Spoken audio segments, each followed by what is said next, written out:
हल्का ही बढ़ाइए, ज्यादा नहीं, थोड़ा कम कर दो।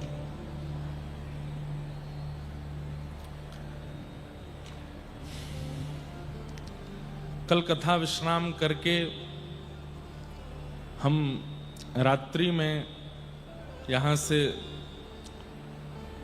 लगभग 2.5-3 घंटे का सफर करके बालेश्वर गए थे और वहाँ आज सुबह मंगला आरती श्री खीरचोरा गोपीनाथ भगवान की करके आए हैं। खूब आनंद, खूब सुख मिला। हमारी प्रार्थना, आप जितनी भी व्यवस्था प्रमुख हैं सब बैठ जाएं।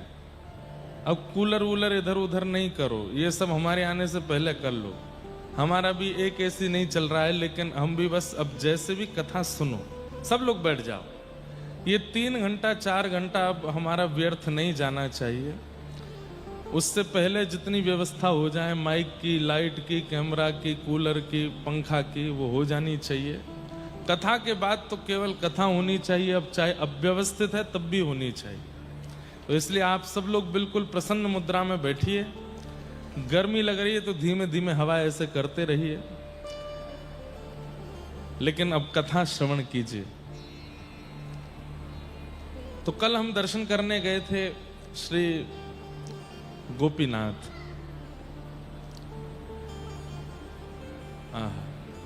बहुत सुंदर दर्शन। आप में से कितने लोग बालेश्वर गोपीनाथ जी का दर्शन किए हैं? मतलब इतनी संख्या में 20-25% लोगों ने ही दर्शन किया है। अद्भुत दर्शन है।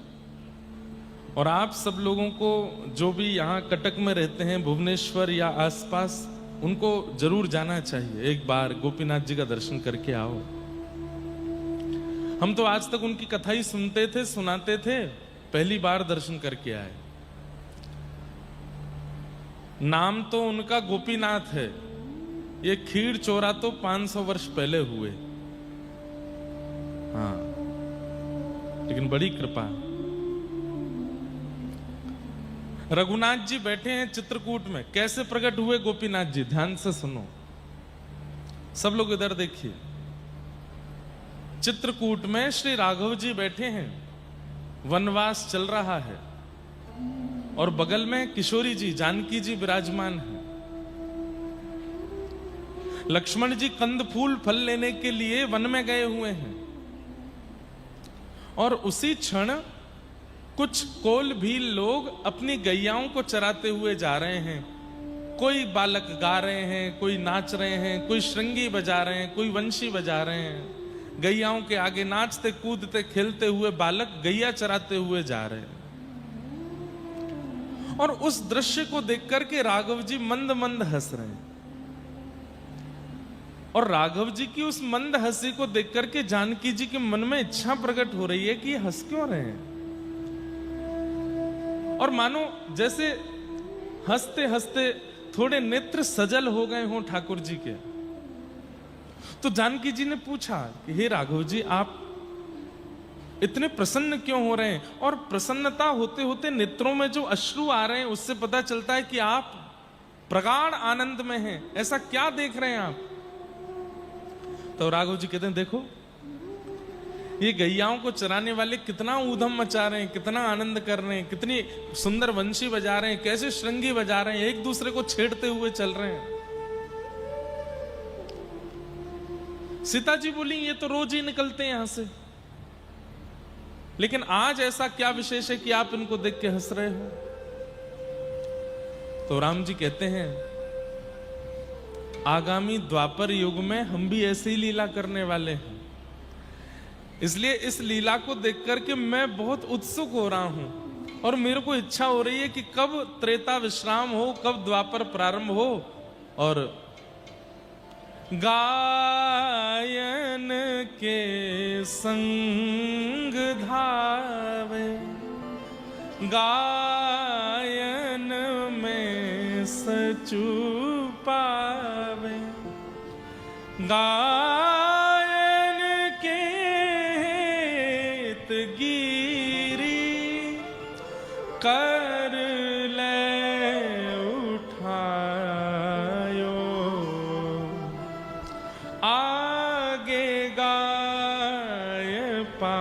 पाछे गाय, इत गाय उत गाय, गोविंद को गायन में बसी वो ही भावे।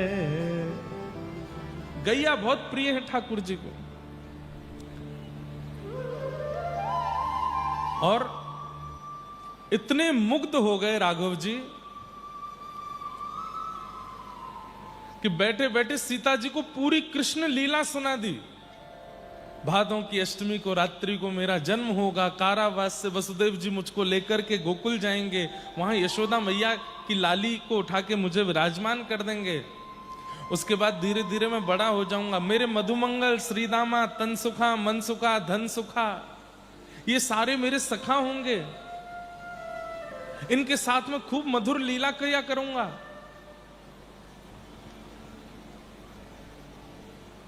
इंद्र का मान मर्दन करने के लिए एक बार मैं गिरिराज धारण करूंगा। गोपियों की इच्छा पूरी करने के लिए एक बार मैं रास विहार करूंगा। ऐसा रास विहार का वर्णन किया कि सीता जी बैठे बैठे नेत्रों से अश्रुपात करने लगी। बोले कि अब तो कृपा करके आपको हमको भी लेके चलना पड़ेगा। तब ठाकुर जी कहते हैं, सीता जी आप ही तो श्री जानकी जी के रूप में आएंगे, आप ही तो साक्षात प्रिया जी के रूप में, राधा जी के रूप में आएंगे और सब लीला का आस्वादन करेंगे। जानकी जी इतनी ज्यादा उत्सुक हो गई कृष्ण लीला सुनकर के कि अब राघव जी से कहती हैं कि मैं आपके उस रूप को देखना चाहती हूं, मुझे कैसे भी करके वो रूप दिखाइए जो आप द्वापर में धारण करने वाले हैं।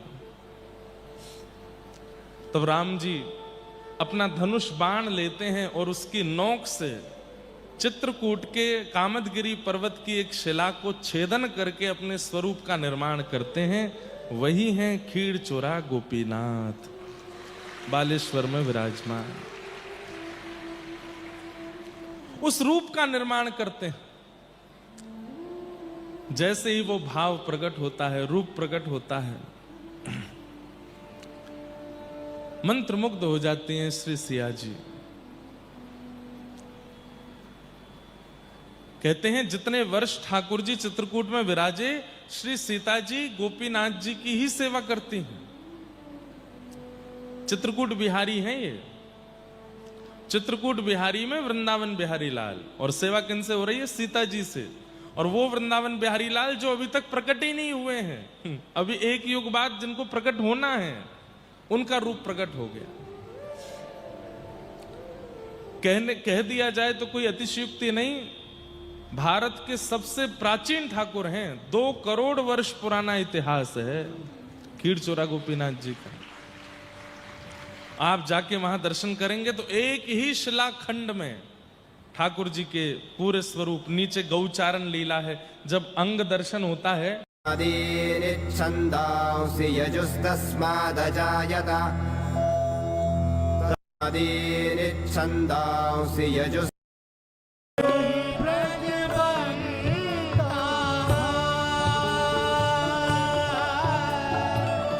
एक रसना नहीं बरन सकत हो, रसना नहीं बरन सकत हो, एक रसना नहीं बरन सकत हो, रसना नहीं बरन सकत हो, प्यारे के गुण गाए,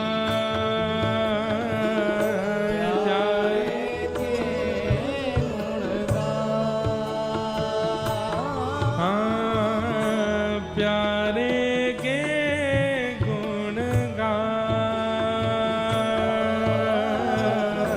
प्यारे के गुण गाए, रंगीलाली राधा गोपीनाथ,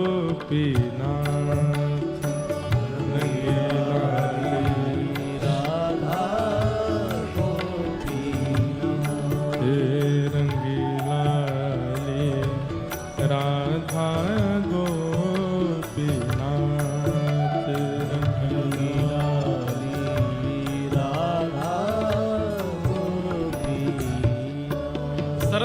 जी कह रहे हैं गोपीनाथ जी कैसे हैं? बोले एक रसना नहीं वरन जात है। एक जीव से उनका गुणगान हम गा नहीं सकते हैं, लेकिन फिर भी यदि आप पूछ रहे हैं कि कैसे हैं गोपीनाथ, तो अंतिम पंक्ति में कहते हैं, हे सरस माधुरी निरख नयन छवि, सरस माधुरी निरख नयन छवि, सरस माधुरी निरख नयन छवि, सरस माधुरी निरख नयन छवि, सब विधि भई सनाथ। विधि भाई। अरे अब तक मैं अनाथ था, मेरा कोई स्वामी नहीं, मतलब मेरा मन अनाथ है, कभी कहीं लग जाता है, कभी कहीं लग जाता है, कभी कहीं लग जाता है, इसका कोई स्वामी नहीं, एक ठौर नहीं है मेरे मन की। कभी किसी खान पान में लग जाता है, कभी किसी पहनावे उड़ावे में लग जाता है, कभी किसी व्यक्ति में लग जाता है, कभी किसी वस्तु में लग जाता है। इस मन की एक ठौर नहीं है, अनाथों की तरह घूमता रहता है। लेकिन गोपीनाथ जी को देख करके रसिक जन क्या कह रहे हैं? सरस माधुरी निरख नयन छवि, सब विधि भई सनाथ।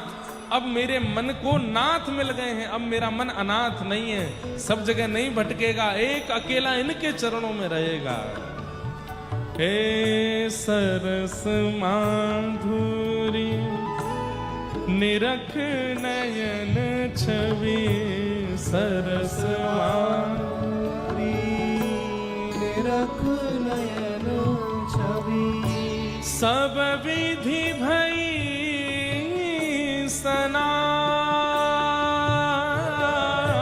सब विधि भई सनाथ। रंगीला आले राधा गोपीनाथ, रंगीला आले राधा गोपीनाथ, हे रंगीला आले राधा गोपीनाथ, रंगीला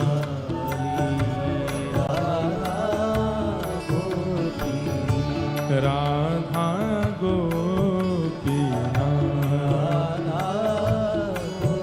हे राधा गोपीनाथ। श्री राधा गोपीनाथ की जय। ऐसे श्री राधा गोपीनाथ, खीर चोरा गोपीनाथ, उनका आज दर्शन करके आए, खूब सुख मिला। आप सबको भी कभी अवसर मिले जरूर जाइएगा, ठाकुर जी का मधुर दर्शन करके आइएगा।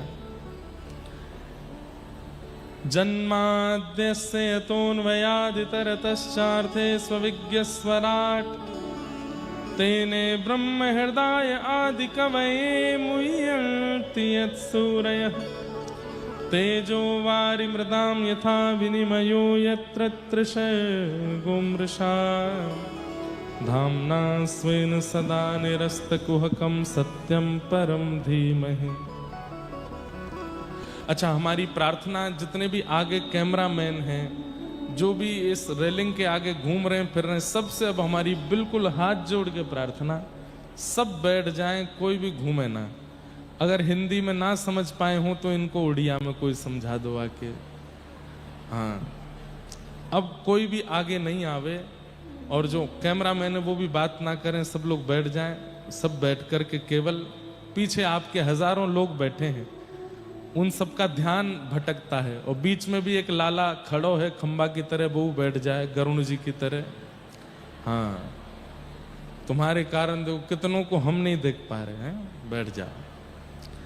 सब जो हो जाना चाहिए 12 से 4 के बीच में, सब व्यवस्था प्रमुख आके यहाँ सब काम कर दिया करो। 4 बजे के बाद यहाँ कुछ नहीं होना चाहिए, केवल कथा होनी चाहिए।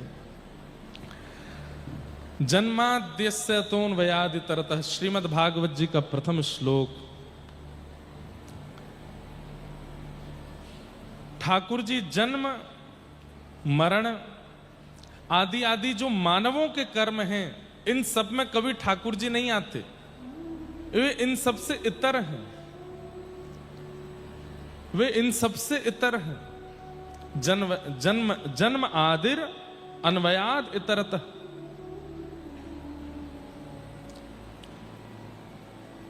लेकिन कई लोग एक कथा सुनाते हैं जगन्नाथ जी को लेकर के कि भगवान श्री कृष्ण का लीला गमन के बाद में संस्कार कर दिया, उनका हृदय समुद्र में बहता बहता यहां आ गया, उसी को जगन्नाथ जी के अंदर लगा दिया गया। हमको अगर ये कोई प्रमाणित करके बता दे कि ये कहीं लिखा है, हमने तो आज तक कभी सुना नहीं और ना ये कथा कहीं है। भगवान गीता में कहते हैं कि मेरे शरीर को मरणासन समझने वाले, मेरे शरीर को मरण रूप जानने वाले इंसानों की तरह 100 वर्ष पूरे होने पर या अमुक अमुक वर्ष पूर्ण होने पर मेरे शरीर का भी अंत होता है, ऐसी बुद्धि रखने वाला व्यक्ति तो अपवित्र है, उसको देखने वाले को भी कपड़े सहित स्नान करना चाहिए। ये कहां से ये कथा आ गई है कि भगवान का हृदय बहता हुआ आ गया? अरे पहली बात तो ये कहना ही गलत है कि उनकी चिता को अग्नि लगा। कैसे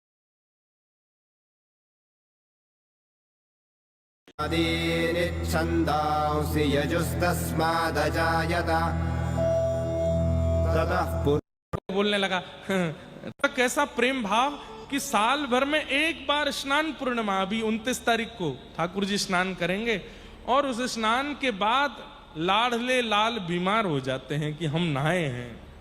15 दिन के लिए बुखार आ जाता है ठाकुर जी को।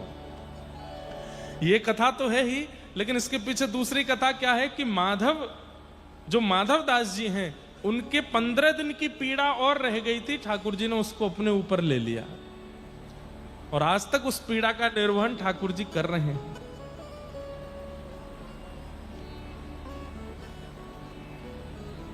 वो सब जानते हैं आपके लिए क्या उचित है, क्या अनुचित है। इसलिए जीवन की परिस्थिति के लिए कभी ठाकुर जी पर आक्षेप मत करो। मुझे यहां से नीचे उतरते समय गिरना है तो शायद गिरने में ही मेरी भलाई है। मेरे जीवन में किसी व्यक्ति का आना, किसी का बिछुड़ जाना, कुछ संपत्ति मिलना, कुछ न मिलना, इन सब में मेरी भलाई है, ऐसा मान करके जीने लग जाइए। आज रोटी मिल गई तो अच्छा, नहीं मिली तो भी अच्छा, ठाकुर जी की कृपा है, कोई बात नहीं, इसमें अच्छा ही होगा, कोई भलाई है। सुदामा जी का चरित्र सबने सुना है। श्री सुदामा जी महाराज के यहाँ पर 15-15 दिन तक भोजन नहीं बनता था। उनकी पत्नी कहती थी कैसे लोग, कैसी कृपा है भगवान की हमारे ऊपर, 15 दिन तक हम भूखे प्यासे रहते हैं। तो श्री सुदामा जी कहते कि देवी अच्छा है। क्यों? 30 दिन के महीना में व्यक्ति 2 बार एकादशी का व्रत करता है, 2 बार अन्न नहीं खाता, और कहते हैं एकादशी के दिन जब अन्न नहीं खाता तो ठाकुर जी उसको याद करते हैं। मैं और तुम कितने भाग्यशाली हो कि हम 30 दिन के महीना में 15 दिन भूखे रहते हैं। इसका मतलब ठाकुर जी 15 बार हमको याद करते हैं, 15 बार हमारा स्मरण करते हैं,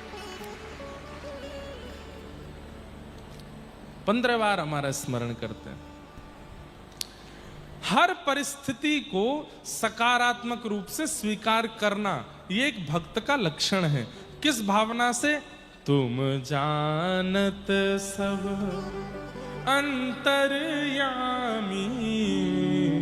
तुम जानत सब अंतर्यामी, करनी कछु ना करी,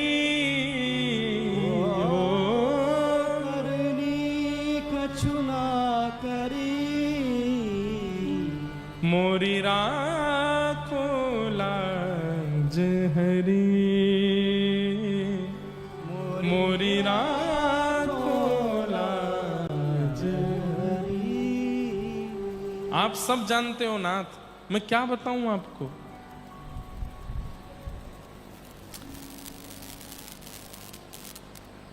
किसी को यदि पता है कि मुझे क्या चाहिए और फिर भी मैं बार बार बोल रहा हूं मुझे यही चाहिए यही चाहिए, सामने वाला चिढ़ जाएगा एक बार, अरे भाई मुझे पता है तुझे क्या चाहिए, क्यों मुझे बता रहे हो।